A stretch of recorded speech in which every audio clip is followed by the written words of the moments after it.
డుంఠి గణపతి అని కాశీపట్టణంలో అత్యంత ప్రాముఖ్యత వహించినటువంటి స్వరూపం.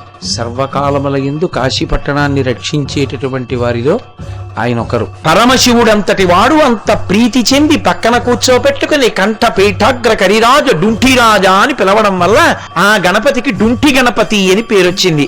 నువ్వు నన్నే ఇంత అనుగ్రహించావు, ఈ కాశీపట్టణం వచ్చిన భక్తులందరినీ నువ్వు కాపాడుతుండు అనడం వల్ల ఆ రోజు నుంచి 56 స్వరూపాలతో కాశీపట్టణం పంచక్రోశముల యందు ఉండి మహానుభావుడు భక్తుల్ని అనుగ్రహిస్తున్నాడు.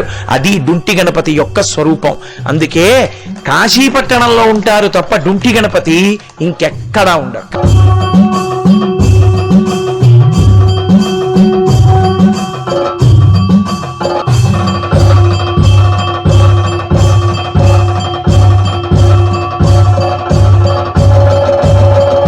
శుక్లాంబరధరం విష్ణుం శశివర్ణం చతుర్భుజం ప్రసన్నవదనం ధ్యాయేత్ సర్వవిఘ్నోపశాంతయేత్. గురుర్బ్రహ్మా గురుర్విష్ణుః గురుర్దేవో మహేశ్వరః గురుః సాక్షాత్ పరబ్రహ్మ తస్మై శ్రీ గురవే నమః. వ్యాసాయ విష్ణురూపాయ వ్యాసరూపాయ విష్ణవే నమో వై బ్రహ్మనిధయే వాసిష్ఠాయ నమో నమః.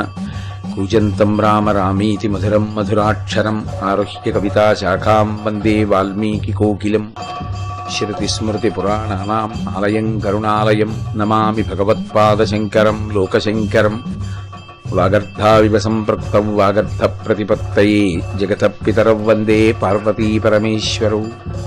సూక్తిం సమగ్రయతున స్వయమేవ లక్ష్మీః శ్రీరంగరాజమహిషీమధురైః కటాక్షైః వైదగ్ధ్యవర్ణగుణగుంభనగౌరవైర్యాం కండూలకర్ణకుహరాः కవయోధయంతి.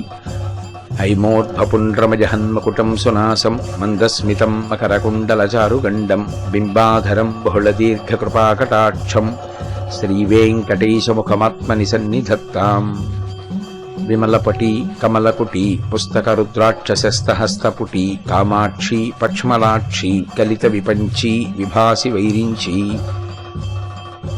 మనోజవం మరుతతుల్యవేగం జితేంద్రియం బుద్ధిమతాం వరిష్టం వాతాత్మజం వనరయూధముఖ్యం శ్రీరామదూతం శిరసా నమామి. ఆపదామపహర్తారం దాతారం సర్వసంపదాం లోకాభిరామం శ్రీరామం భూయో భూయో నమామ్యహం. హరి ఓం. పరమేశ్వర స్వరూపమైన సభకి నమస్కారం. ఈసారికి మన యాత్ర రేపటితో ముగిసిపోతుంది కాబట్టి ఎల్లుండి మనందరం గృహోన్ముఖులం అవుతాం. ఆ కారణం రీత్యా నేను రేపు చేసేటటువంటి ప్రసంగమే ఈసారి యాత్రలో చేసేటటువంటి ఆఖరి ప్రసంగం. అందుకని నేను అన్ని విషయాల్ని వివరంగా చెప్పడం కుదరదు కనుక సంక్షిప్తంగా కొన్ని ముఖ్యమైన విషయాల్ని కాశీపట్టణం గురించి మీకు తెలియచేసే ప్రయత్నం చేస్తాను. డుంఠి గణపతి అని కాశీపట్టణంలో అత్యంత ప్రాముఖ్యత వహించినటువంటి స్వరూపం. యథార్థమునకు కాశీపట్టణాన్ని 56 మంది గణపతులు అన్ని వైపుల నుంచి ఎల్లకాలముల యందు రక్షిస్తూ ఉంటారు అని. పార్వతీ పరమేశ్వర పుత్రుడైనటువంటి ఆ గణపతి సర్వకాలముల యందు కాశీపట్టణాన్ని రక్షించేటటువంటి వారిలో ఆయన ఒకరు. ఆయన ఒక్క కాశీలోనే పంచక్రోశ విస్తీర్ణమైనటువంటి కాశీ చుట్టూ 56 మంది గణపతుల రూపంలో ఉంటారు అని ప్రశస్తి. అటువంటి గణపతికి ఒక్క కాశీపట్టణంలో మాత్రం డుంఠి గణపతి అని పేరు. ఇంకెక్కడ కూడా ఇలా డుంఠి గణపతి అన్న పేరు లేదు. అథవా దక్షిణ దేశంలో క్షిప్ర గణపతి అని ఉంది. సరే, ఇతర గణపతి స్వరూపాలు శ్రీకాళహస్తి క్షేత్రం వంటి క్షేత్రాల్లో చాలా గణపతి స్వరూపాలు కనపడతాయి. కానీ డుంఠి గణపతి అన్న పేరు ఇంకెక్కడా కనపడదు, ఒక్క కాశీపట్టణంలోనే కనపడుతుంది. అలా కనపడడానికి ఒక ప్రత్యేకమైన కారణం చెప్తారు. ఇక్కడ ఒకానొక సమయంలో ఒక ఆశ్చర్యకరమైనటువంటి సందర్భం జరిగింది. దివోదాసు అని ఒక రాజు, ఆయన్ని పట్టాభిషిక్తుడిని చేయవలసి వచ్చింది బ్రహ్మగారు. కారణమేమి అంటే అప్పుడు చాలా కాలం పాటు అనావృష్టి ఏర్పడింది, ధర్మలోపం కలిగింది. అనావృష్టి కలిగితే నీరుండదు, నీరు లేకపోతే అర్ఘ్యప్రదానం చేయడం కూడా కుదరదు. కాబట్టి సంధ్యావందనమే ఉండదు. ఇక యజ్ఞయాగాది క్రతువులు చేసేవాడెవరు? కరువులు యజ్ఞయాగాది క్రతువులు లేవు. ఆ క్రతువులు లేకపోవడం చేత దేవతలకి ఆహారం లేదు. పరమేశ్వరుని యొక్క సృష్టి నిర్మాణంలో ఇదొక గొప్ప వ్యవస్థ. మనుష్యుడు దేవతల వలన ప్రయోజనాన్ని పొందుతాడు.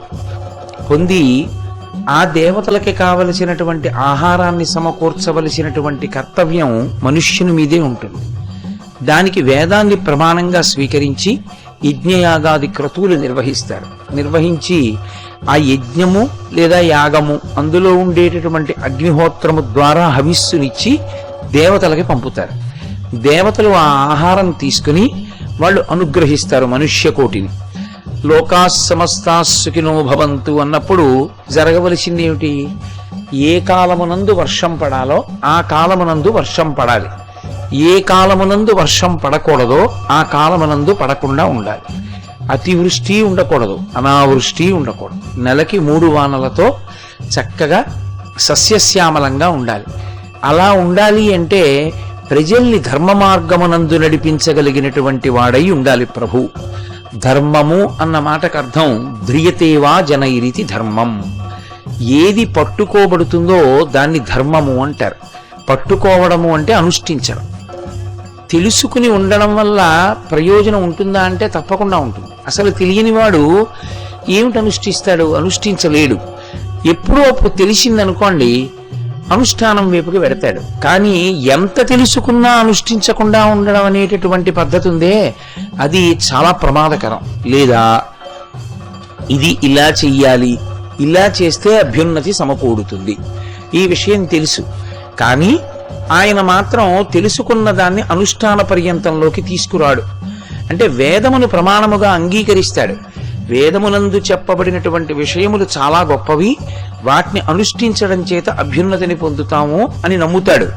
కానీ అది ఎటువంటి నమ్మకం అంటే నోటి మాట నమ్మకం. అసలు యథార్థంగా అనుష్ఠించవలసినటువంటిదేదో దానికి ధర్మమని పేరు. అసలు మీతో నేను ఒక యథార్థం చెప్పాలి అంటే, చేసేటటువంటి సమస్త పూజలు, చదువుకునేటటువంటి వాంగ్మయం, చేసేటటువంటి దర్శనాలు, చేసేటటువంటి తీర్థయాత్రలు, ఇవన్నీ దేని కొరకు చేస్తారంటే అసలు పుణ్యమును మూటగట్టుకొనుట అన్న మాట వాడితే అది చాలా చాలా ప్రమాదకరమైనటువంటి కోణంలోకి వెళ్ళిపోతుంది ఒకానొక స్థితి ఎందు. ఎందుచేత అంటే పుణ్యమును మూట కట్టుకుంటే ఏమవుతుందంటే సుఖాన్ని అనుభవిస్తాడు ఏదో ఒక ప్రాణిగా. దానికి మనుష్య ప్రాణి అయి ఉండాలని ఏమీ సిద్ధాంతం లేదు. ఇప్పుడు ఏనుగులు చాలా ఉంటాయి. చాలా ఏనుగులున్నా ఒక ఏనుగు శ్రీరంగంలో ఉంటుంది, ఒక ఏనుగు తిరుచెందూరులో ఉంటుంది, ఒక ఏనుగు వెంకటాచలంలో ఉంటుంది. వెంకటాచలంలో ఉన్న ఏనుగుకి సర్కస్లో ఉన్న ఏనుగుకి తేడా లేదు, చాలా తేడా ఉంది. అది ఆ జన్మలో భగవంతుణ్ణి వహించగలిగినటువంటి అదృష్టాన్ని పొందింది కాబట్టి అదొక ప్రత్యేక ప్రాణిగా గుర్తింపబడుతుంది. ఒక గోశాలలో ఉన్న గోవుకి ఒక రైతు పెంచుకుంటున్న గోవుకి తత్వతః తేడా లేదు, రెండూ పరదేవతా స్వరూపాలే. కానీ ఆయన దాని పాలతో వ్యాపారం చేస్తాడు. గోశాలలో ఉన్నటువంటి గోవు యొక్క పాలతో నిరంతరము ఈశ్వరుడు అభిషేకింపబడతాడు. అది పూజింపబడుతుంది, దాని పాల చేత అభిషేకిస్తాడు. అది తనంత తానే శరీరాన్ని విడిచిపెడుతుంది. విడిచిపెట్టిన తరువాత భగవంతుడికి చూపించి కొంత ఉప్పు తీసుకొచ్చి భూమిని గొయ్యి తవ్వి అందులో శరీరాన్ని పెట్టి ఉప్పు వేసి కప్పేస్తాడు. అది అలా అన్ని శరీరాన్ని విడిచిపెట్టగలవు అని చెప్పడం చాలా కష్టం. అందుకని పుణ్యము అనుభవంలోకి రావడం రకరకాలుగా వస్తుంది. మనిషి ప్రధానంగా కోరవలసింది ఏది అంటే ధర్మమును అడగాలి. అది ఇంకెవ్వరూ అడగలేరు, ఏ ప్రాణికి అధికారం లేదు. ధర్మమన్న మాటకి అధికారము ఒక్క మనుష్యునకు మాత్రమే. నన్ను మీరు బాగా అర్థం చేసుకోండి ఈ విషయంలో. ఏది చెప్పినా, ఏది చేసినా, ఏది చదివినా, ఏది నేర్చుకున్నా, ఎక్కడికి వెళ్ళినా దాని ప్రభావము దేని మీద ఉండాలి అని అడిగారు. దాని ప్రభావము మనస్సు మీద ఉండాలి. మనస్సు మీద ప్రభావము లేకపోతే దాని వలన ప్రయోజనము ఏమీ ఉండదు. అభ్యున్నతి పథంలో జీవుడి యొక్క అభ్యున్నతిలో ఏమీ ఉండదు. ఈశ్వరుడి వైపుకి ఒక్క అడుగు పడదు. ఎవరి అడుగు పడుతుందంటే ఎవడు ధర్మమును అనుష్ఠించాడో వాడే అభ్యున్నతిని పొందుతాడు. అందుకే సనాతన ధర్మమునందున్న గొప్పతనం ఏమిటంటే మీరు ఒక పూజ చేసుకోవడానికి వెళ్ళారనుకోండి, ఏం కావాలో మీరేమీ చెప్పక్కర్లేదు, ఋషులు చెప్పేశారు. ధర్మ అర్థ కామ మోక్ష, ధర్మము చేత ముడివేస్తారు పురుషార్థాలని. ధర్మమునకు అర్థము, ధర్మమునకు కామము ముడిపడిపోతే మోక్షము వచ్చేస్తుంది. అయితే ధర్మము అన్న మాటకు అర్థం తెలుసుకొనుట మాత్రమే కాదు, తెలుసుకుని అనుష్ఠించినవాడు రామచంద్రమూర్తి, తెలుసుకుని అనుష్ఠించనివాడు రావణాసురుడు. రావణునికి తపస్సుంది, రామచంద్రమూర్తి వెళ్ళి కూర్చుని తపస్సు చేసినట్టు లేదు. కానీ పరమధార్మికుడైన రామచంద్రమూర్తి ముందు రావణాసురుడు నిలబడలేడు. ఎందుచేత అంటే ఎప్పుడైనా మనిషిని పాడు చేసేసేది ఇది అధర్మమే. అందుకే ఎంత జాగ్రత్తగా చూస్తారంటే పెద్దలు ఈ విషయాన్ని చాలా జాగ్రత్తగా చూస్తారు. నేను ఇలా చెప్తే ఏమనుకోకూడదు ఒక విషయాన్ని మీకు. ఒకానొకప్పుడు కంచికామకోటి పీఠాధిపతులు చంద్రశేఖరేంద్ర సరస్వతి మహాస్వామి వారు కూర్చునుంటే ఆయన దగ్గరికి బహువైశ్వర్యవంతుడు ఒక ఆయన వచ్చాడు. వచ్చి చాలా ద్రవ్యాన్ని అక్కడ పెట్టి, నేను ఉద్ధరణ పొందేటట్టుగా మీరు దీనితో ఏమైనా చేయించండి అన్నాడు. ఆయన వెంటనే ఆ డబ్బు అక్కడ పెడితే దాన్ని సత్యదండంతో ఇలా తోసి ఒక పరమధార్మికుడైన బ్రాహ్మణుణ్ణి పిలిచి నువ్వు తీసుకో అన్నాడు. ఇప్పుడు అది బ్రాహ్మణుడికి దానంగా వెళ్ళిపోయింది. ఇప్పుడు అది పరమాచార్య స్వామి వారికి పీఠానికి రాలేదు, బ్రాహ్మణుడు పుచ్చేసుకున్నాడు. ఇప్పుడు దానం పుచ్చుకున్న దాన్ని ఉత్తమ ద్రవ్యంగా ఆయన మార్చుకోగలడు, ఎందుకంటే ఆయన అనుష్ఠాన బలం అటువంటిది. ఆయన పుచ్చుకుని ఏం చేశారంటే, పరమాచార్య స్వామి వారు అన్నారు, కొద్దిగా నువ్వు ఉంచుకుని మిగిలింది పీఠానికి ఇవ్వగలవా, బ్రాహ్మణుడికి ఐశ్వర్యం మీద అపేక్ష ఉండకూడదుగా అన్నారు. ఆయన లక్షలో ఒక 100 రూపాయలు ఉంచుకుని మిగిలిన డబ్బు అక్కడ పెట్టేశాడు. ఇప్పుడు ఆయన డబ్బు తీసుకుని నువ్వు అభ్యున్నతిని పొందావు వెళ్ళు. ఎందువల్ల? ద్రవ్యము సంస్కరింపబడింది. ఆర్జన యందు దోషం ఉందనుకోండి, మళ్ళీ వ్యయమునందు సంస్కారం రాదు. మీరు శాస్త్రాన్ని చాలా జాగ్రత్తగా పరిశీలించవలసి ఉంటుంది. అది మళ్ళీ సంస్కరింపబడాలి. నే తెచ్చిన అరటిపళ్ళే పెడుతున్నావా ఈశ్వరుడికి? అమృతమస్తు నీళ్లు చల్లుతున్నారా?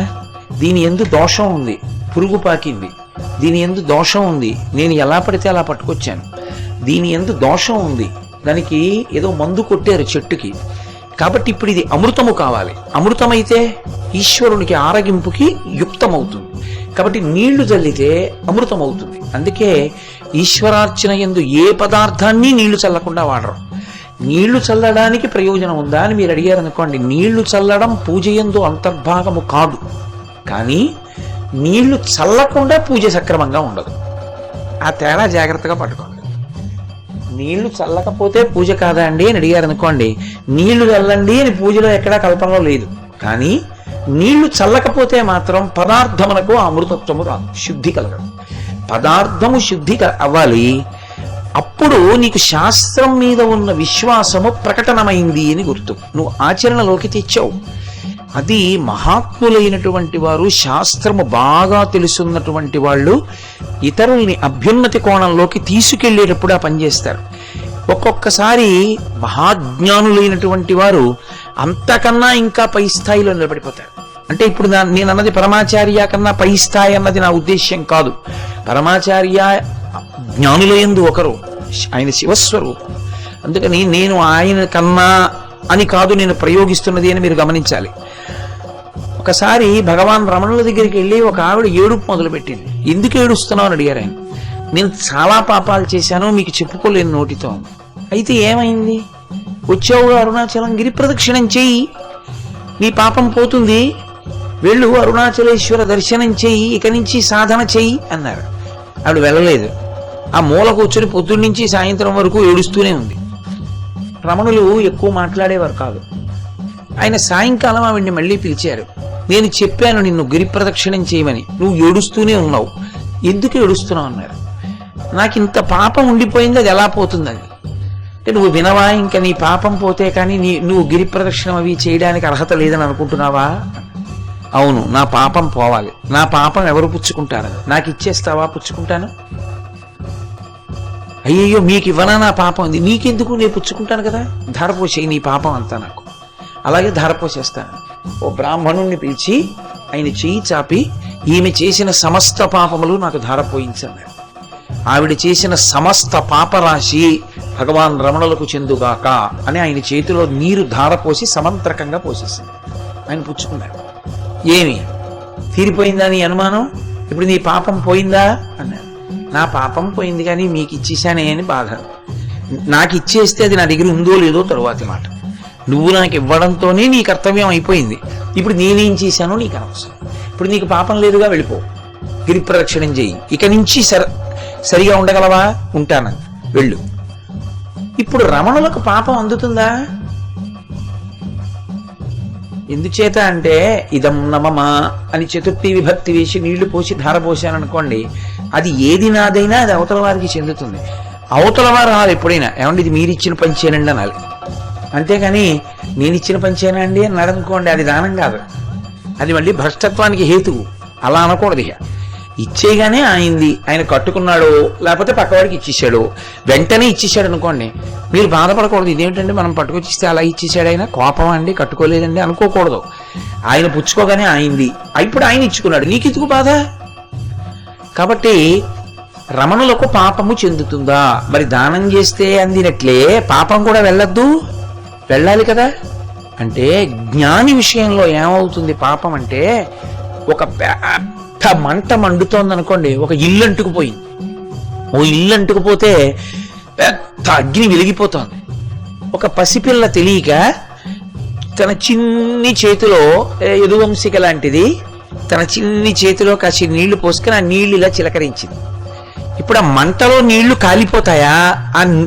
ఆ నీరు మంటను ఆర్పేస్తుందా? నేనేం పెద్ద ప్రశ్న వేయలేదు మిమ్మల్ని.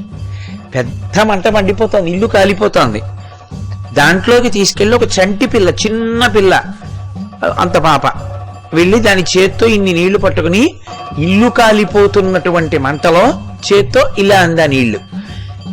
ఆ చిన్ని చేత్తో పట్టుకున్నటువంటి నీళ్లు పోసినంత మాత్రం చేత ఆ మంట ఆరిపోతుందా?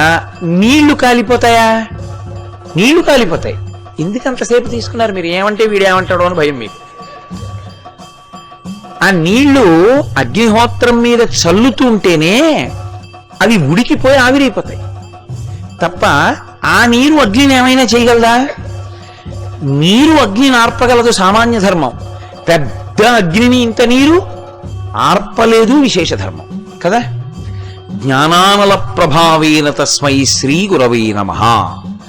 గురువు జ్ఞానము అనబడేటటువంటి అగ్నిహోత్రం, అది కదిలి వెళ్ళిపోతున్న అగ్నిహోత్రం. అది ఆయన నిరంతర జ్ఞానమునందుంటాడు. ఎప్పుడు బ్రహ్మమును జగత్తు నుంచి విడతీసి బ్రహ్మమును చూస్తూ ఉంటాడు. అలా బ్రహ్మమును చూడగలిగినటువంటి జ్ఞాని అయినటువంటి గురువు నీ పాపాలు పుచ్చుకున్నా ఆయన జ్ఞానమన్న అగ్నిహోత్రమునందు అవి చిన్న పిల్ల చేతిలోని నీటి బిందువుల్లా ఉడికి ఎగిరిపోతాయి అంతే. అది తేడా తప్ప నీవు జ్ఞానివి కాకుండా, నువ్వు గురువువి కాకుండా, నువ్వు అంత స్థాయి పొందకుండా ఆ పని మాత్రం చేయకూడదు. అది ప్రమాదం వస్తుంది, అక్కడ ఇబ్బంది వస్తుంది. అది ఆ స్థాయికి వెళ్ళిపోతారు. అది తనంత తాను క్రమం. ఆ క్రమంలో ఆ సాధనా బలం చేత మెల్లమెల్లగా మెల్లమెల్లగా మెల్లమెల్లగా వెళ్ళి చిట్ట చివరికి ఆ స్థితిని పొందుతారు. అది ఇక పునరావృత్తి ఉండదు. చిత్రం ఏమిటంటే, పుణ్యము చేత మీరు ఏమి సంపాదిస్తారో దానికి 10 కోట్ల రెట్లు ఈశ్వర ప్రీతి చేత సంపాదిస్తారు. అది తేడా. అసలు నిజంగా పరమభక్తుడు అన్న మాట అన్వయం అయ్యేది ఎవరికంటే, ఆయన ఏమి దాని వలన నాకు ప్రతిఫలం రావాలని కోరడు. ఏ సంకల్పం లేదు. ఎందుకు చేస్తున్నావు అంటే, ఈశ్వరుడు నన్ను సాధనంగా వాడుకుని చేయిస్తున్నాడు, ఇంతకన్నా నా జన్మకి భాగ్యం ఏమిటంటే. పట్టకార అంటే ఎప్పుడూ పట్టబడేది. పట్టకార పాలగిన్నె దింపగలదా వేడి పాలని? పైనున్న చెయ్యి పట్టుకోవడం వల్ల పట్టకార వేడి పాలగిన్నెని పట్టుకుని దింపగలిగిందా? పైనున్న చెయ్యి పట్టబట్టి ఎప్పుడూ పైనున్న చెయ్యి పట్టుకుంటే మాత్రమే వేడి గింజలు దింపగలదు కాబట్టి దానికి పట్టకార అని పేరు. ఆ పట్టుకునేది లేకపోతే అది ఎప్పుడూ గిన్నె దింపలేదు. పాలగిన్నె అక్కడ పటకార అక్కడ పెట్టి స్టవ్ వెలిగించేసి, ఓ పటకారా పాలు పొంగుతున్నప్పుడు దింపేసేయి అని మీరు వెళ్ళిపోయారనుకోండి, అదేమో పుచ్చుకుంటారు, జడం. ఇప్పుడు జడమును పైనుంచి పనిచేయిస్తున్నది చైతన్యం. ఈ శరీరానికి చిత్ జడ గ్రంథి అని పేరు. వేదాంతంలో దీన్ని చిత్ జడ గ్రంథి అంటారు. జడం అంటే ఇందులోంచి చైతన్యము పక్కకి వెళ్ళిపోయింది అనుకోండి, ఇది జడం. వెంటనే లోపల ఉన్నటువంటి వాయువు ఏం చేస్తుందంటే కదలడం మెల్లిమెల్లిగా మెల్లిమెల్లిగా ఆగిపోతుంది. వెంటనే ఆగిపోదు, కొంతసేపు తిరుగుతుంది వాయువు. అందుకే త్రేణ్సడం శవం ఏంటి ఒక్కొక్కసారి చిన్న మాటలాగా ఏదో. నేను ఒకసారి ఒక ఇంట్లో చూశాను కూడా, వాళ్ళ ఇంట్లో ఒక ఆవిడపోతే నేను వెళ్ళి చనిపోగానే వెళ్ళవలసి వచ్చింది. వెళ్ళి నేను అక్కడ ఉండగా కుయ్యి అని శబ్దం వచ్చింది. అంటే అది లోపల ఉన్న వాయువు నిర్గతం అవుతూ అది ఏం చేస్తుందంటే కదిలి కదిలి కదిలి కదిలి మెల్లమెల్లగా ఆగిపోతుంది. వాల్మీకి మహర్షి రామాయణం ఉత్తరకాండలో చెప్తారు ఈ విషయాన్ని. వాయు ప్రాణ సుఖం వాయువు అంటూను. ఆ వాయు చలనం ఆగిపోతే శరీరము కాష్టభూతమవుతుంది అన్నారు. ఇది కొయ్యబారుతుంది. కొయ్యబారి కాలట్టు లేపితే తల వరకు కర్ర లేచినట్టు లేస్తుంది. అందుకని దీనికి చిత్ జడ గ్రంథి అని పేరు శాస్త్రమనందు. ఇప్పుడు ఈ జడము ఎంతసేపు పని చేస్తుందంటే చిత్తు దీని యందు ఉన్నంతసేపు, చైతన్యం ఎంతసేపు ఉంటుందో అంతసేపు ఈ జడము జీవుడికి ఉపకారాన్ని చేయగలదు. ఈ చైతన్యాన్ని సక్రమంగా ఉపయోగించకపోతే ఈ జడమే జీవుడికి అపకారం చేయగలదు. మీరు చాలా జాగ్రత్తగా నేను చెప్పిన విషయాన్ని పట్టుకోవాలి. ఇది మీరు పట్టుకోలేనంతసేపు అనుష్ఠాన ప్రక్రియ యందు ఎప్పుడు ఎక్కడికి ఎందుకు వెళ్ళి ఏం చేస్తున్నామన్న దాంట్లో ప్రయోజనం ఏమీ ఉండదు. అసలు ప్రయోజనం అంతా ఇక్కడే ఉంటుంది. చిత్తుని చైతన్యమును జడమును జీవుని యొక్క అభ్యున్నతి కొరకు వాడుకోవడం నేర్చుకోవాలి బుద్ధి చేత. ఎంతసేపు ఉంటుంది ఈ చైతన్యం? నిత్యమా జీవితము నీటిపై బుగ్గా అంటారు. ఎవరికి తెలుసు? కాబట్టి అది ఎంతసేపు ఉంటుందో తెలియదు. కాబట్టి ఉన్నంతలో నువ్వు ఉపకారం చెయ్యాలి, ఉన్నంతలో నీకు నువ్వు ఉపకారం చేసుకుంటూ ఉండాలి. అందుకే శాస్త్రం ఏం చేస్తుందంటే మినహాయింపునిచ్చుకుంటూ వెడుతుంది. ఇప్పుడు కఠినంగా సిద్ధాంతీకరించి మాట్లాడింది అనుకోండి శాస్త్రం, మీరప్పుడు అది చెయ్యలేరు. అప్పుడు చిజ్జడము మీకు ఉపయోగపడదు, శాస్త్రము అభ్యంతరమై కూర్చుంటుంది. చాలామంది తెలియక మూఢ ప్రచారం అని అంటారు. అసలు శాస్త్రం తెలుసున్న వాడికి శాస్త్రం ఎంత సరళంగా ఉందో అర్థం అవుతుంది. నేను మీకు ఉదాహరణ చెప్పాలంటే, కార్తీక పౌర్ణమి రేపు స్నానం చేయాలి, గంగా స్నానం. ఒక ఆయనకి జ్వరంగా ఉంది. ఇప్పుడు ఆయన ఏం చేయాలి? గంగా స్నానం చేస్తేనే ఆయనకి ఫలితం వస్తుంది అని నేను అన్నాను అనుకోండి. అయ్యా గురువుగారు గంగా స్నానం చెయ్యాలనుంది, కాశీ వచ్చాను, రేపు కార్తీక పౌర్ణమి, ఒళ్ళు చాలా వేడితో ఉందండి, జ్వరంగా ఉంది, నేను మరి ఎలా చేయనండి గంగా స్నానం అని అడిగాడు అనుకోండి. నేనేం చేయనే? నీకు జ్వరం వస్తే నువ్వు గంగలో మునగగలిగితే మునుగు, మునగలేకపోతే నీ దురదృష్టం అని నేను అన్నాను అనుకోండి. అప్పుడు నేను శాస్త్రం చెప్పడంలో విఫలమయ్యానని గుర్తు, తప్పది శాస్త్రదోషం కాదు. ఇది ఏం చేస్తారంటే చెప్పిన వాడి దోషాన్ని శాస్త్రానికి పెడతారు, అక్కడ వస్తుంది దెబ్బ. ఇప్పుడు ఇద్దరు డాక్టర్లు ఉన్నారు. ఓ డాక్టర్ గారి దగ్గరికి వెళ్ళారు, ఒక వైద్యం చేయడానికి ఇంకో వైద్యం చేశాడు ఆయన. ఉన్న వ్యాధి ప్రకోపించింది. రెండో డాక్టర్ గారి దగ్గరికి వెళ్ళారు. అయ్యయ్యో ఈ మందులు వేసుకున్నారా, ఇవి ఆపేసేయండి, ఈ మందులు వేసుకోండి అన్నాడు, తగ్గిపోయింది. ఇప్పుడు వైద్య శాస్త్రంది తప్ప వైద్యుడిది తప్ప? అంటే మీకు వైద్యం చేయడంలో ఒక వైద్యుడు పొరపాటు పడ్డాడు, శాస్త్రమనందు దోషం లేదు, వైద్యుని యందు దోషం వచ్చింది. ఆయన మనిషేగా, ఎక్కడో ఓసారి పొరపాటు పడవచ్చు, కానీ కొన్ని కొన్ని పొరపాట్లు ప్రమాదకరం కాబట్టి అసలు ఆయన అలా పొరపాటు పడకూడదు అని అపేక్షిస్తాం. అలాగే శాస్త్రమును చెప్పేవాడు సరిగా చెప్పకపోతే వాడిది దోషం, శాస్త్రాన్ని ఎప్పుడూ కాదు. ఎందుకో తెలుసా అండి? శాస్త్రము చిజ్జడ గ్రంథిని అభ్యున్నతి కొరకు వాడుకోవడానికి ఎప్పుడూ అవకాశం ఇస్తూనే వెడుతుంది. మజ్జనము చెయ్యాలి అంటే తల మునగాలి నీటిలో, తల ముంచి స్నానం చెయ్యాలి, జ్వరంగా ఉంది, కంఠం వరకు చేయగలవా స్నానం అంటే, అయ్యా కంఠం వరకు కూడా చేసినా తట్టుకునేటట్టు లేదు నా పరిస్థితి, చాలా వణుకుగా ఉంది.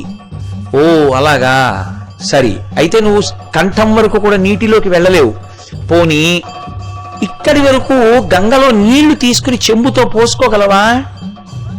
అయ్యా అలా పోసుకుని ఆ బట్ట తడిస్తే కూడా నిలబడలేను. ఓ అలాగా, సరి, ఓ పంచేయి, ఉద్ధరిణితో నీళ్లు తీసుకుని నిలబడి ఆపోహిష్టామయోభవస్థాన బుద్ధి దాతనాన్ని చల్లుకోగలవా? నాకు మంత్రం రాదండి. పోనీ వచ్చిన వాడితో వెళ్ళి ఆయన స్నానం చేసి వచ్చాక ఆయన స్నానం చేయకముందైనా సరే చల్లించుకుని వెళ్ళిపోతావా? అంతసేపు అసలు నేను వెళ్ళి నిలబడగలనా అని అనుమానంగా ఉందండి. పోనీ దూరంగా ఆ ఘాట్లో నిలబడి ఒక్కసారి గంగవంక చూసి గంగా నది గంగా నది గంగా నది అని వెళ్ళిపోతావా? రాగలనా అన్నది అనుమానం అండి. పోనీ నువ్వు మంచం మీదే పడుకుని కంబళీ కప్పుకుని జ్వరపీడితుడవై ఎలా ఉన్నావో అలా ఉండి గంగని స్మరించగలవా? గంగా నది గంగా నది గంగా నది అని కూడా అనద్దు. వచ్చి చూశావుగా 9 రోజులు గంగని ఒక్కసారి స్మరిస్తావా మనసుతో? దానికి ఏమో అభ్యంతరం అండి. ఒకసారి తెల్లవారకట్ట అందరూ వెళుతున్నప్పుడు అయ్యో వెళ్తున్నారు నేను వెళ్ళటం లేదని ఎలాగో బాధ కలుగుతుందిగా. అప్పుడు గంగని స్మరిస్తాను, చాలు నీకు గంగా స్నానం వచ్చింది. ఇది నే చెప్పట్లేదు, శాస్త్రం చెప్పింది. అయితే ఇది అధికార భేదంతో ఉంటుంది. నేను ఇప్పుడు ఈ మినహాయింపులు ఎవరికి చెప్పాను?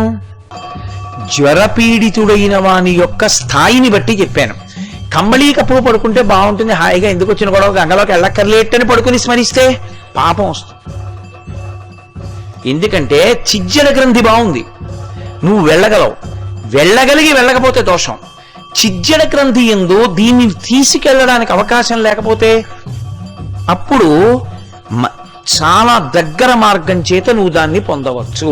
అందుకే ప్రతి దానికి మినహాయింపిస్తుంది శాస్త్రం. మీరు చూడండి, బంగారము చేత కాని, వెండి చేత కాని, రాగి చేత కాని, మట్టి చేత కాని విగ్రహములు తయారు చేసి అంటుంది. అసలు నువ్వు చేయడం ప్రధానం. నా దగ్గర బంగారం లేదండి వ్రతం ఎగ్గొట్టేస్తాను అన్నట్టు. మట్టితో చెయ్యి చాలు.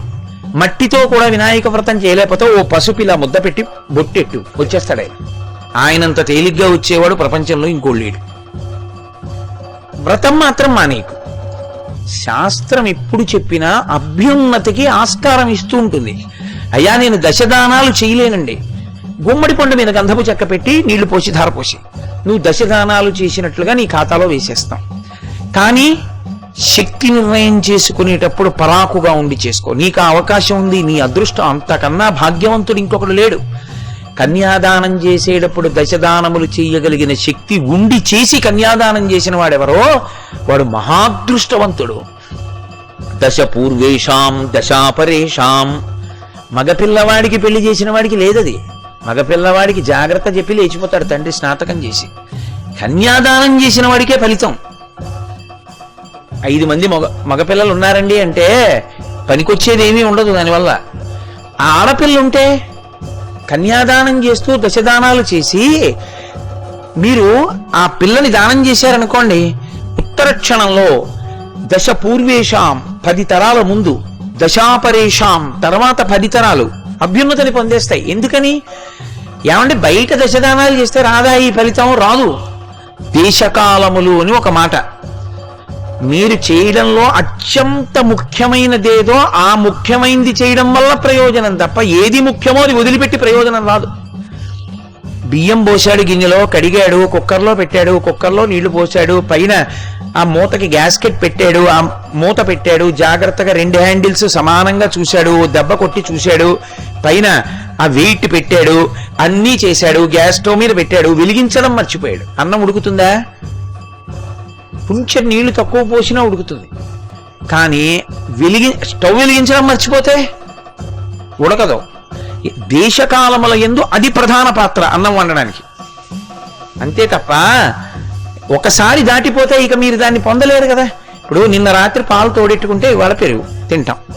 అయ్యయ్యో రాత్రి పాలు తోడెట్టుకోవడం మర్చిపోయానంటే తెచ్చుకోవాలంతే పెరుగు డబ్బా తప్ప ఇప్పుడు తోడెడతాను మర్చిపోయానే పాలు ఎప్పటి నుంచి తోడు పెడుతున్నానే నిన్ను శ్రద్ధగా, ఈ ఒక్కసారికి నన్ను మన్నించలేవా? ఈ ఒకసారి మా ఆయన దెబ్బలాడతాడు, 6ంటికి తోడు పెడతాను, ఆయన 10ంటికి మజ్జిగ తాగి ఆఫీస్కి వెడతాడు, 10ంటికి తోడుకో అంటే తోడుకుంటుందా? ఒక్కనాడికి తోడుకో. దేశము కాలము ఇది. అందుకే సనాతన ధర్మమునందు దేశకాల సంకీర్తనం చేయిస్తారు అన్నిటికీ. అసలు ఇది అత్యంత ప్రధానం. అందుకే వ్యాసుల వారు ఓ మాట చెప్పారు, మీరు ఎక్కడికి వెళ్ళండి, ఏం చెయ్యండి, ఎన్ని చేసినా ఎన్నిటి యందు ములిగినా నిర్మలం నమనో యావత్తావత్ సర్వం నిరర్థకం. మనసు నిర్మలం కావాలి. మనసుకు పట్టిన మలినం వదలడము అంటే, అందుకే పుణ్యకార్యములను దేనిగా వాడతారంటే పాత్రతోనే చింతపండుగా అంది శాస్త్రం. చింతపండు మంచిది, ఉప్పు మంచిది, పాత్ర కిలుం పట్టింది. ఇప్పుడు ఉప్పు చింతపండు పట్టుకుని కిలుం పట్టిన పాత్రని తోమాడు. ఇప్పుడు ఏమైంది? పాత్రకి పట్టిన కిలుం పోయింది. మీరు పాత్రకి తళతళ తాలేదు, పాత్ర తళతళలాడుతూనే ఉంది, దాన్ని కిలుం పట్టింది, జంగు పట్టింది. ఇప్పుడు చింతపండు పెట్టి తోమారు. అసలు ముందు బాగున్నదేది? చింతపండు. బాగున్నది ఉప్పు. పాడైంది పాత్ర. ఇప్పుడు ఈ రెండు పాత్రకేసి తోమారు. పాత్ర మెరవస్తూ వచ్చింది. అంటే కొత్తగా మెరుపు రాలేదు, ఉన్న మెరుపు పైకొచ్చింది. అడ్డొచ్చిన జంగు పోయింది. అసలు ముందు నుంచి పాత్రది కదండి జంగు, అది పోయింది కదా. పాపం ఇవి చేసుకున్న పాపం ఏమిటి, దీన్ని పులుసులో వేస్తానంటారా? అనరు, దీన్ని వదిలేస్తారు. ప్రధానం ఏమిటి? ఏది? పాత్ర మెరవడం పుణ్యం అంతే. దాన్ని అలా మార్చాలి. ఆ మార్చేటటువంటి క్రమం తెలియాలి. ఆ క్రమం తెలిసిందనుకోండి, ఎక్కుతాడు పైకి. పైకి ఎక్కడం మొదలు పెడతాడు. ఆ పైకి ఎక్కడం మొదలు పెడితే వాడు అభ్యున్నతిని పొందుతాడు. అందుకే ఆ గురువు గారిని పట్టుకుని ఎందుకు తిరుగుతారంటే మెలకువ తెలుసుకోవడానికి. ఇప్పుడు తాడు పట్టుకొచ్చి ఇలా తిప్పాను అనుకోండి, కట్టేశాను. అదే తాడు ఇలా తిప్పితే విప్పించాను. ఒకవైపు తిప్పితే కట్టేశాను, ఓ వైపు తిప్పితే విప్పించాను. తెలియక అలాగే తిప్పేస్తే ఇంకా కట్లు పడిపోతాయి. ఎటు తిప్పుతున్నావు, ఎందుకు తిప్పుతున్నావు, ఏ ప్రయోజనానికి తిప్పుతున్నావు? కట్టవలసి వస్తే ఒకవైపు తిప్పాలి, విప్పవలసి వస్తే ఓవైపు తిప్పాలి. ఎందుకు ఎలా తిప్పాలో తెలుసుకోవాలి. అది మెలకువ. దీనికి అంతటికి పాదు ఎక్కడుంటుందంటే ధర్మమునందు ఉంటుంది. అందుకని వేదంలో కర్మకాండ అంత రావడానికి, ఆచారకాండ రావడానికి కారణం అది. ఆచారకాండ అంతటి చేత ఏం చేస్తారంటే దీన్ని జాగ్రత్త చేస్తారు. నువ్వు ఎలా పడితే అలా ఉండకూడదు సుమా అని దీనికి పరాకు చెప్తారు. దీనికి ఒక మడిబట్ట కట్టారనుకోండి, కడితే ఇది ఏ పనులు పడితే ఆ పనులు చేయకూడదు, ఏవో పడితే ముట్టుకోకూడదు, ఇప్పుడు నేను కొంతసేపు భగవంతుని విషయంలో శ్రద్ధతో ఉండాలి అని తెలుస్తుంది. అలా మీరు కట్టుకోలేదనుకోండి, ఎప్పుడు ఎలా ఉన్నారో అలాగే ఉంటుంది. అందుకని దీన్ని సంస్కరించడానికి మొదట్లో ఏం చేస్తారంటే ఆచారకాండని ప్రయోగం చేస్తారు. ఇది ఒక స్థాయికి వెళ్ళిపోయాడు అనుకోండి, ఇకప్పుడు ఆయనకి ఆచారకాండతో సంబంధం ఏముండదు. ఆయనకి అగ్నిహోత్రంగా నిలబడిపోతాడు. అగ్నికి బట్ట ఎలా కడతారు మీరు? అగ్నికి బట్ట కట్టడం ఇంకా సాధ్యం కాదు. అందుకే లాగడం ప్రధానం కాదు, ఎటు లాగుతున్నాం అన్నది ప్రధానం. ఇప్పుడు ఒక వ్యక్తి ఉన్నాడు, పైకి లాగారు పైకి వస్తాడు, కిందకి లాగారు కిందకి వెళ్తాడు. నేను లాగాను కదండి అంటే ఎటు లాగావు అది ప్రధానం. లాగడం ప్రధానం కాదు, ఎటు లాగేవు ప్రధానం. తిప్పడం ప్రధానం కాదు, ఎటు తిప్పావు ప్రధానం. అది ధర్మం.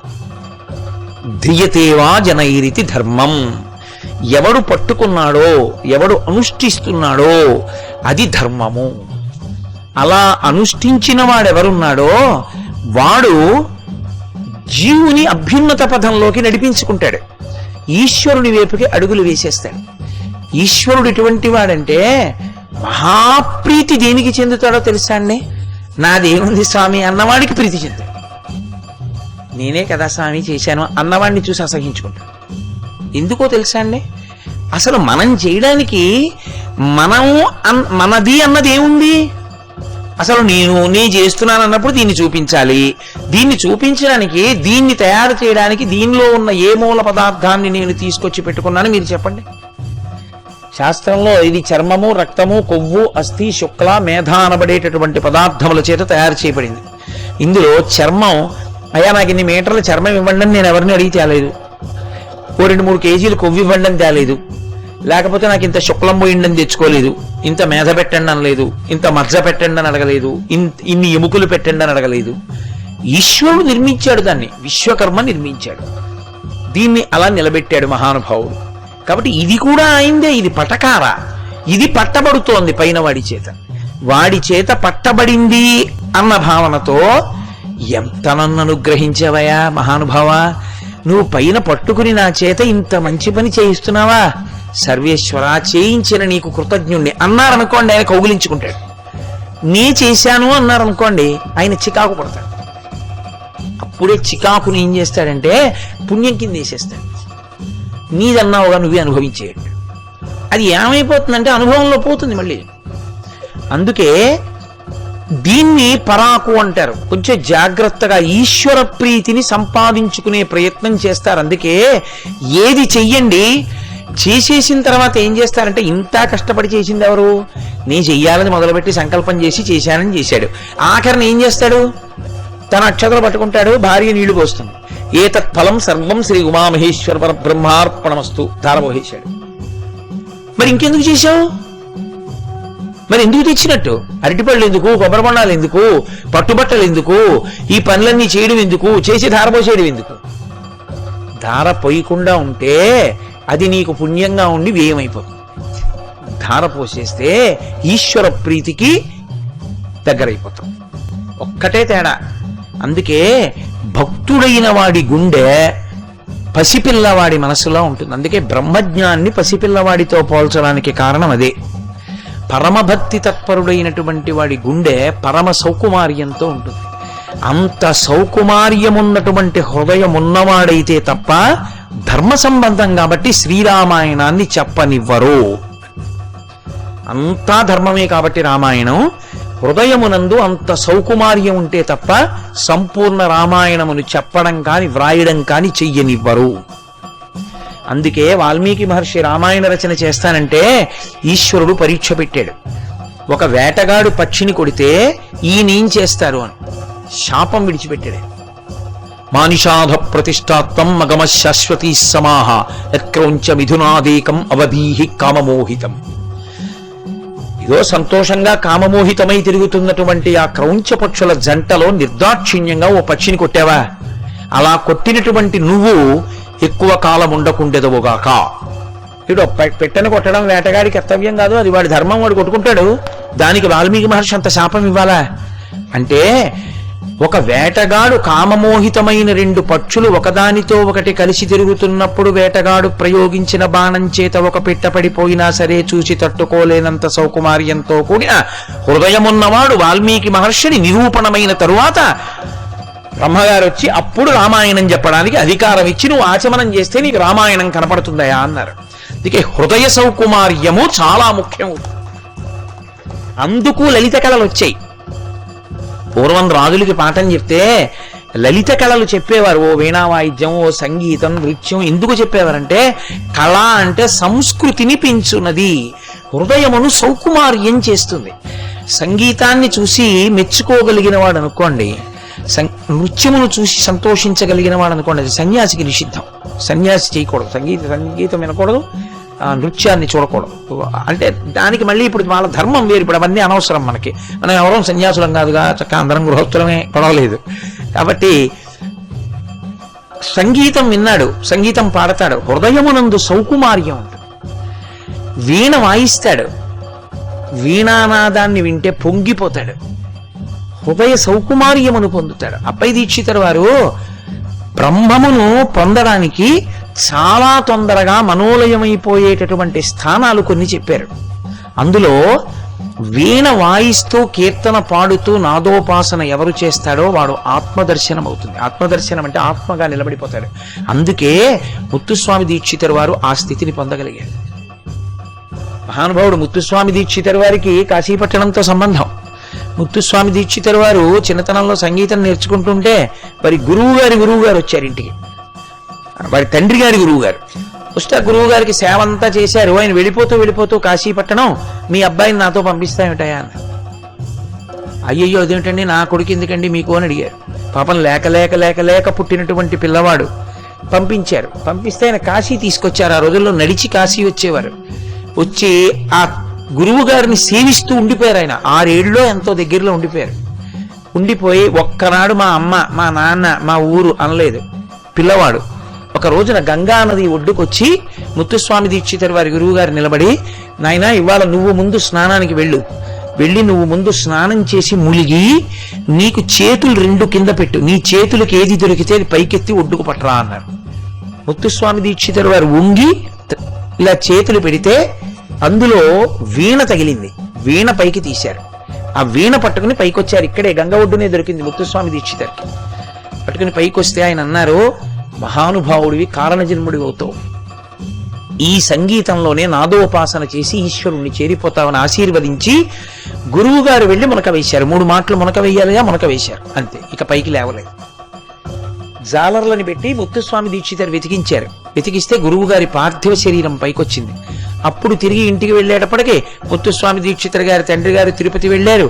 అప్పుడే ఆయన మళ్ళీ వాళ్ళ నాన్నగారి దగ్గరికి వెడదామని బయలుదేరుతూ తిరుత్తణిలో కూర్చుని వీణ వాయిస్తూ కీర్తన పాడుతుంటే ఒక వృద్ధ బ్రాహ్మణుడు వచ్చి మధ్యాహ్నం, ఎంత బాగా వాయిస్తున్నావయా, ఎంత బాగా పాడుతున్నావు, ఏది నోరు తెరు అన్నాడు. అంటే ఆయన నోరు తెరిచారు. నోరు తెరిచి కళ్ళు మూసుకో అన్నాడు. కళ్ళు మూసుకున్నారు. నోట్లో ఇంత విభూతి పటికి బెల్లం వేశారు. ఆయన మళ్ళీ కళ్ళు తెరిచేటప్పటికి ఆ వృద్ధ బ్రాహ్మణుడు లేడు. అప్పుడే తిరుత్తణి కీర్తనలు అని ప్రత్యేకంగా కీర్తనలు ముత్తుస్వామి దీక్షితరు ఆ కీర్తనలు చేశారు ఆయన, సుబ్రహ్మణ్యేశ్వర స్వామి వారు. ఆ ముత్తుస్వామి దీక్షితర్ ఆఖరణ కీర్తన చేశారు.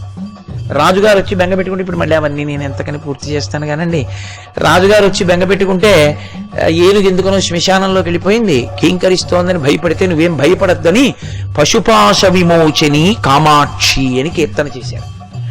పశుపాశ విమోచని, పశుత్వాన్ని తీసి తనలో కలుపుకోగలదు అమ్మ అని. వీణ వాయిస్తూ కీర్తన చేస్తుంటే శిష్యులందరూ చూస్తున్నారు.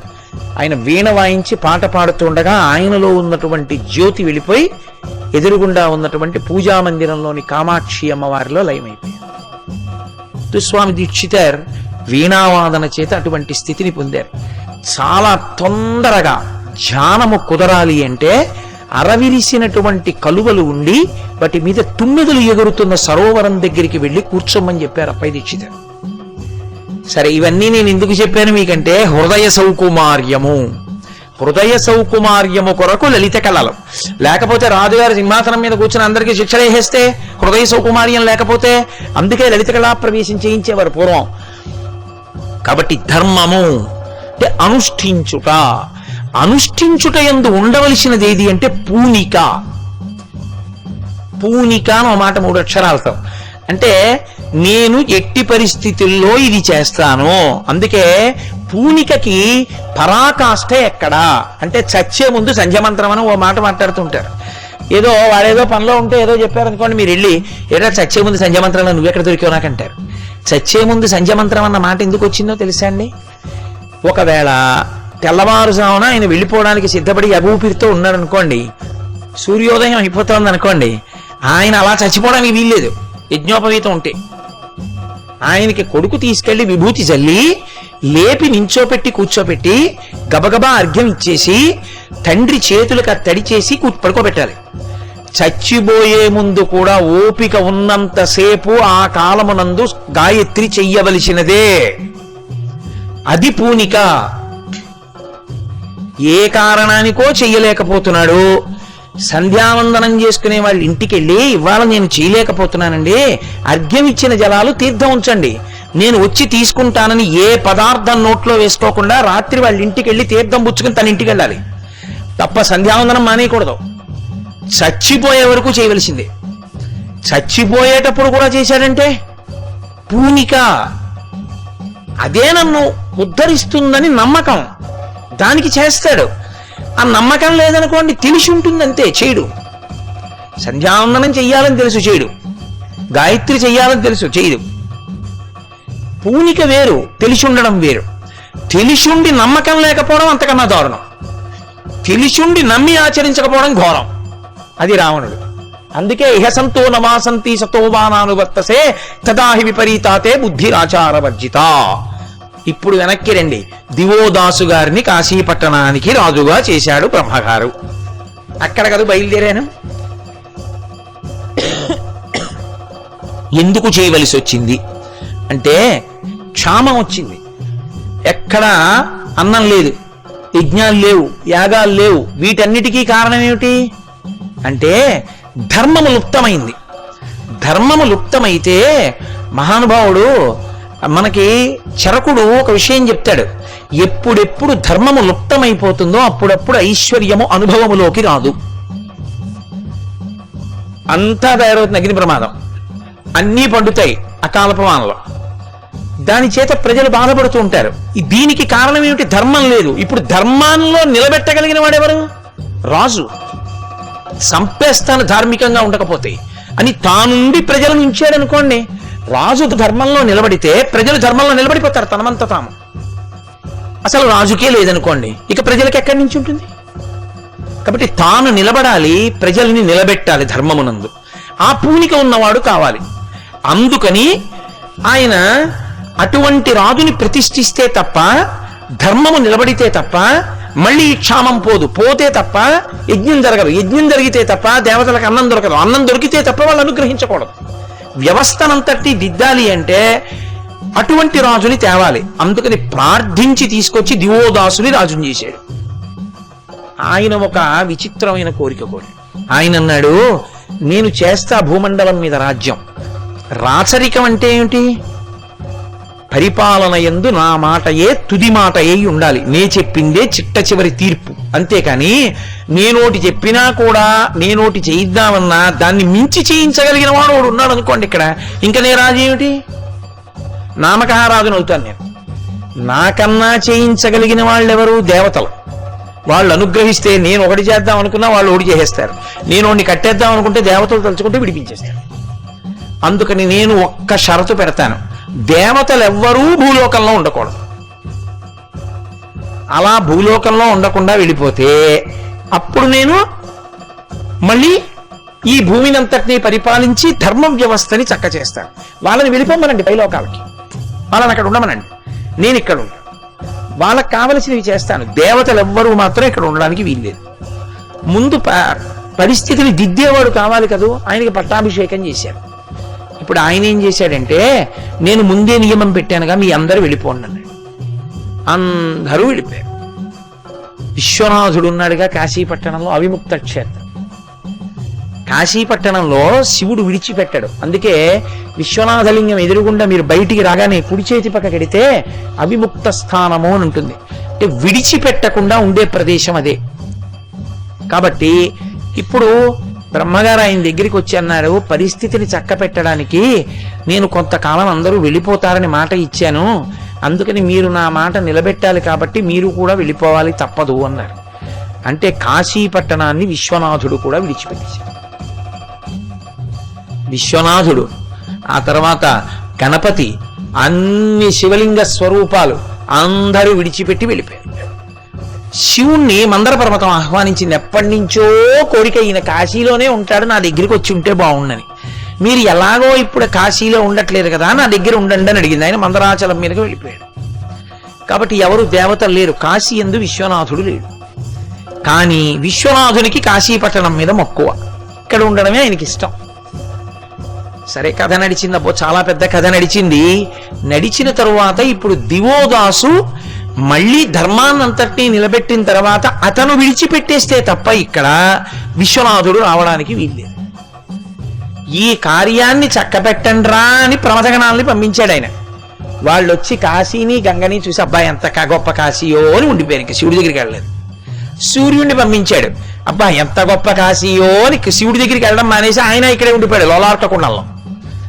కాబట్టి వాళ్ళ వాళ్ళ అంశాలతో నిలబడిపోయారు, అంటే దేవతాస్థానములుగా కాకుండా. తర్వాత ఉంచుకున్నారు, ఇక్కడే ఉండిపోయారు. ఆ స్థితిలో మరి ఎలా మళ్ళీ దివోదాసుని పంపడం భూమి నుంచి? దాని కొరకు శ్రీ మహావిష్ణువుని విఘ్నేశ్వరుణ్ణి పంపించాడు.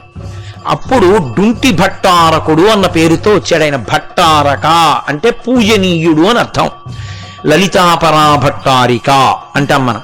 శృంగార భట్టారక, క్రోధ భట్టారక అని పేర్లు. శృంగార భట్టారక అంటే కాళిదాసు, క్రోధ భట్టారక అంటే దుర్వాసో మహర్షి, లలితాపరా భట్టారిక అంటే అమ్మవారు.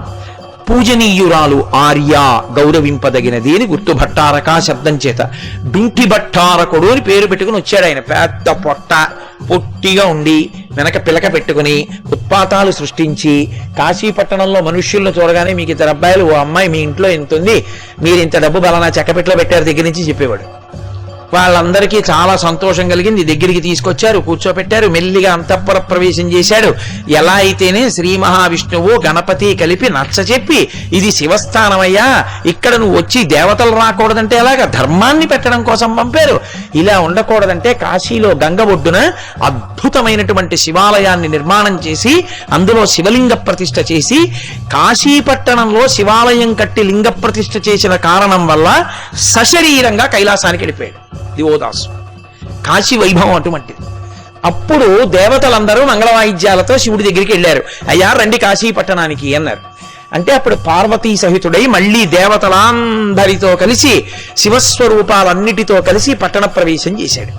ప్రవేశం చేసి మళ్ళీ సంతోషంగా పార్వతీదేవితో కలిసి కూర్చుని విఘ్నేశ్వరుణ్ణి దగ్గరికి పిలిచాడు. దగ్గరికి పిలిచి హేరంబుడు అని ఆయనకో పేరు. హేరంబుడు అంటే ఎప్పుడూ తండ్రికి దగ్గరగా ఉండేవాడు అని. నేను ఇవాళ చూసా, కంచి కామకోటి వారి శివాలయంలో చక్కగా వినాయకుడి శివుడి పక్కన కూర్చుంటే ఇలా పొడుగైన చెయ్యి జాపి హస్తమస్తక సంయోగం చేస్తూ తండ్రి గారు కొడుక్కి విద్యాబోధ చేస్తున్నట్టుగా అద్భుతమూర్తి. బహుశా స్థపతి గారే చెక్కుంటారు, ఆయనకి తప్ప అన్యులకు అంత సాధ్యమని నేను అనుకోను, గణపతి స్థపతి గారు. కాబట్టి ఆయన హేరంబుడు. ఆ విఘ్నేశ్వరుణ్ణి దగ్గరికి పిలిచి కూర్చోపెట్టుకుని ఆ రోజున పరమశివుడు ఆయనతో ఒక మాట అన్నాడు.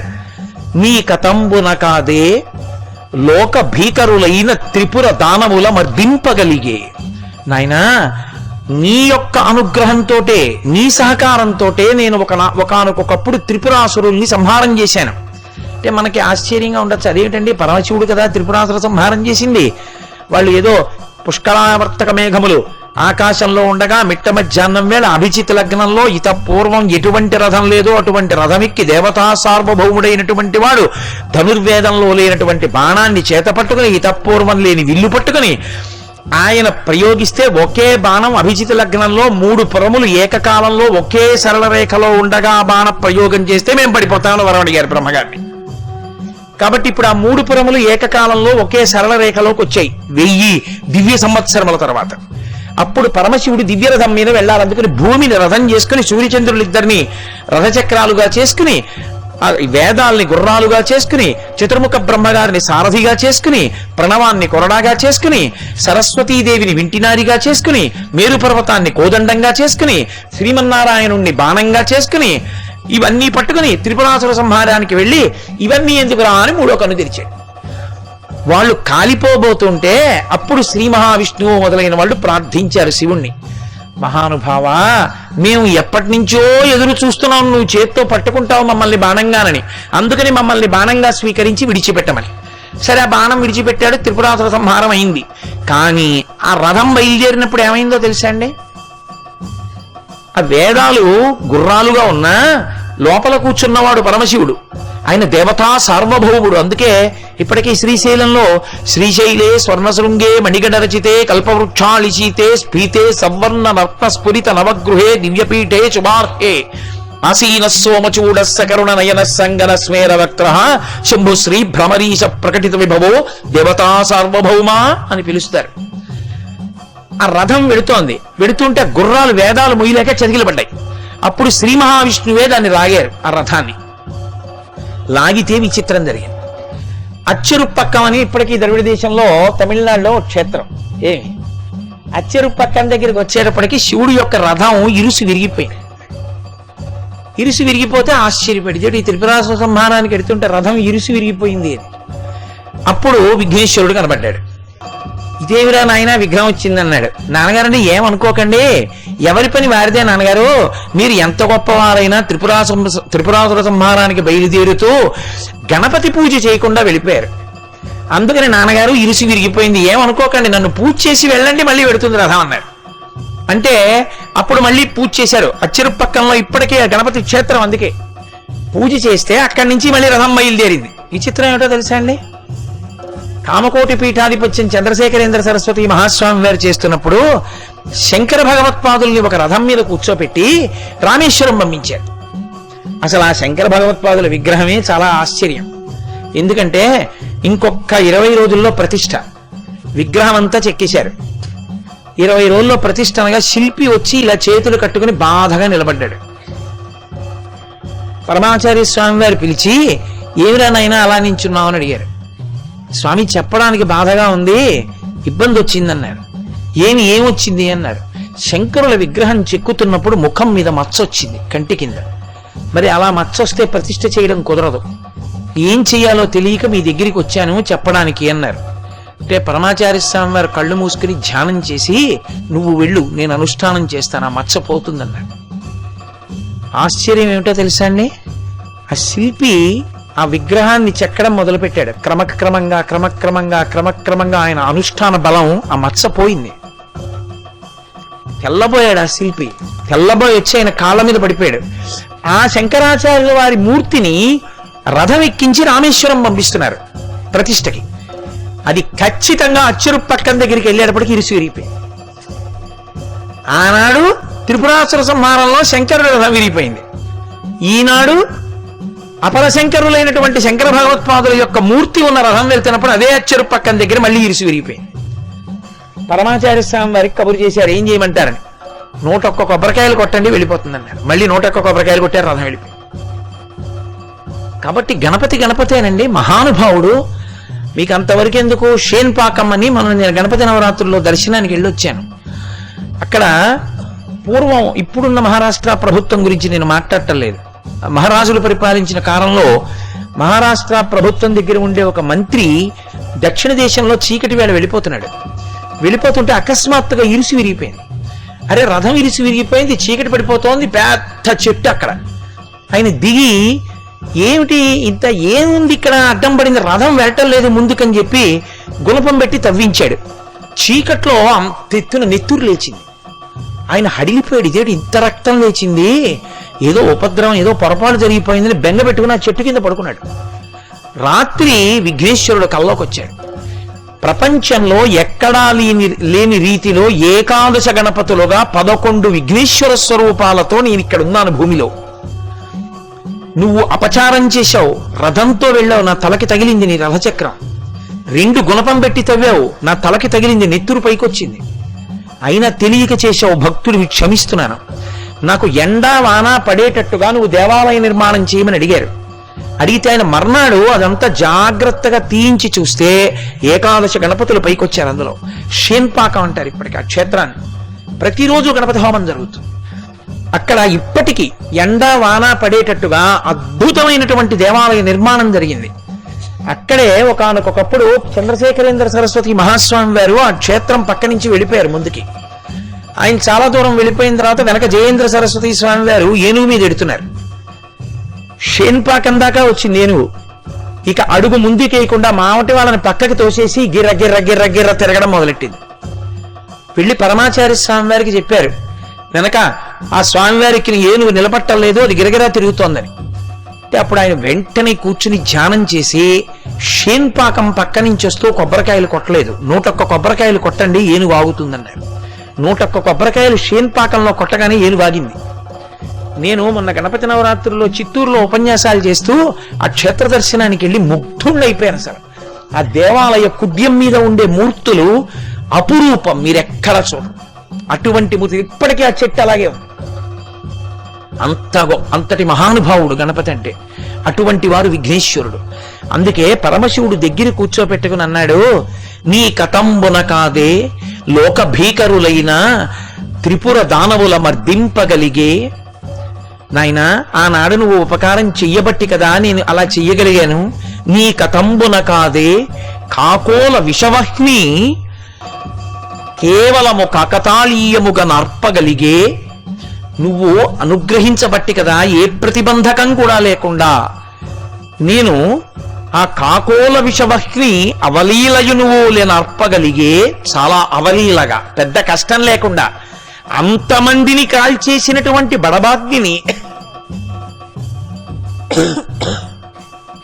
నేను ఆ రోజున కంఠంలోకి మృంగగలిగాను అంటే నీ అనుగ్రహం ఉంది కాబట్టి అంత అవలీలగా చేయగలిగాను. కాబట్టి విఘ్నేశ్వర, నువ్వు నాకు ఎప్పుడు ఉపకారం చేయలేదు, పెద్ద కొడుకువై ఉండి నువ్వు ఎప్పుడూ ఉపకారం చేశావు. అలాగే నీ కతంబున కాదే నిరవగ్రహ స్ఫూర్తి అంధకాదుల గర్వ మడపగలిగే. నీ వలన కదా నాయనా అంధకాసురుడు వంటి రాక్షసుల యొక్క దర్పాన్నంతటిని అణచగలిగాను. నీ కతంబున కాదే నేడు వారణాసీ నగర సంయోగ లీల పొందగలిగే. నేను మళ్ళీ ఈ వారణాసీ పట్టణానికి వచ్చి ఇక్కడ కూర్చుని అవిముక్త క్షేత్రంలో హాయిగా నాకు ఇష్టమైన కాశీపట్టణంలో కూర్చోగలిగాను అంటే కేవలముగా నీ వల్ల కదా నాకు ఈ భాగ్యం పట్టింది.